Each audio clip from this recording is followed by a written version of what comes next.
Hi, 8th graders. These next few videos are geared towards helping you make your own Google site. If you've made one of these before, you'll find that it's incredibly easy to do. And the reason you're going to be making a Google site is that you're going to be using this to be your digital science notebook. So instead of, you can see down here an old composition book, instead of doing this on paper, we are going to be doing this all digital, saving some paper. So I'm going to walk you through this process along with an assignment that I want you to complete after you make your Google site. So first off, what you'll need to do is simply be able to get into Google Sites. And so to access that, you just need to make sure that you have either your Gmail open or maybe your Drive so that you can access the waffle here.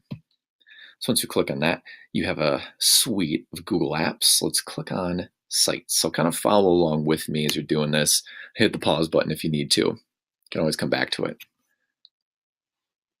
And what we're going to do, if you've created a bunch of Google Sites before, they'll be listed here. I imagine maybe you have one or none. So let's click Create. And what you got to do is let's click in New Sites. That's much more user-friendly than in Classic Sites. So once you click New Sites, it'll lead you to a blank site template. And what I do first is just right off the bat, we're going to want to give your site a title. And we're going to do that right here. And this is what you're going to see in your Google Drive. So I'd name this, at least at this point, 8th grade science digital. Let's just do notebook. And this is what you're going to see in Drive. So in your shared, see, like mine is right here. 8th grade science digital notebook. That's why I named mine, and my brand new one that I just made is right here. So you access this all from your Drive.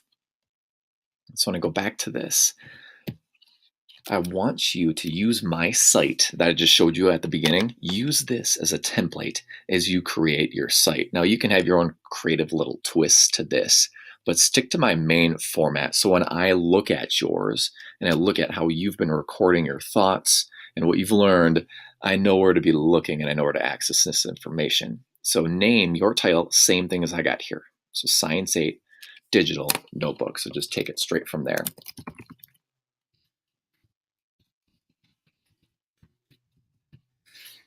We can do too, and I'm thinking, oh, this is kind of bland background, bland font. There are some options for you to change it up a little bit. So you can go over to themes here and change some of the colorations. You can change the font styles and the overall theme. So for me, I guess this time around, let's just go Diplomat. I'll keep that just as it is, right here, Diplomat. So have fun with that if you like. The next thing I want you to do is I also want you to drag in this composition notebook picture here, just so you know, when you see this, reminding yourself, oh, this is my journal. This is where I document my thoughts, what I've learned. So there's one of two ways that you can drag in pictures. You can either access them through Drive, and I've shared a folder with you in one of my previous emails. You can access all the pictures that I have, at least to this point, for this. Or if you want to, and sometimes I have a problem clicking and dragging photos, it might say, let's try doing this. You can actually click and drag and bring it over to another tab and drop it in here. Yeah, a lot of times it says perhaps the image is too big, at least for me. So what I'm going to have you do, and it's really easy to add text boxes and images here. You just double click anywhere. Like if you want to add text box down here, if you want to add a text box over here. Or if you're like, I don't want to add text, you can just delete that, double click, and you can add an image. You can upload all sorts of stuff from different locations. So you're going to want to find that shared folder that I sent to you. And it should bring up your Google Drive over here. And that shared folder is called Digital Science Notebook Resources. At this point, there are just some images in here that you can use to create the website. So I'm going to click on this, and it automatically inserts it. You're thinking, how do I make this bigger? Really easy. You've all done this before. I'm just going to click out of this. You click on the image, drag. You kind of want to make it, symmetrical. So you might just have to play with it a little bit. You can make it as big or small as you want to. And it's very easy to center photos. You just click, drag over, and there are nice little lines that kind of guide you towards centering the image. Okay, there you go. You got your first page all set. Now notice on mine, I just have two other tabs right now, Resources and Nature of Science. Very easy. You click on Pages. Here's our home page right here. And click on Add, and then type in Resources.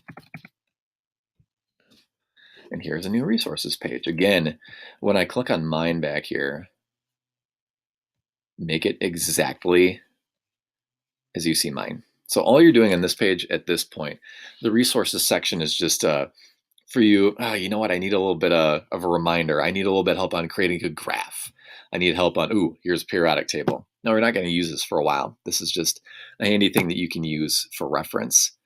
So again, you can either click or drag the photos if that works for you, or again, just insert them from Drive. So again, all you got to do, double click anywhere here. Now, if you double click up here, it'll insert a photo into this header. And you can also change the header types.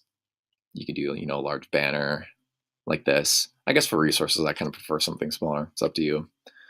So I'm going to insert that first photo. Remember, that was Science Digital Notebook Expectations. You go from Drive. Same folder from before. That's bingo right here. Double click. Here it is. And again, you're just going to be resizing these. And I got to make this a little bit larger. I think you get the picture. I'm just going to leave that for now. I'd resize it. I know you will. And so if you're thinking, how do I insert a picture like below this? All I got to do is actually just, you're scrolling down with it. Like if I wanted to put another picture in between the resources and this, I would be clicking right here.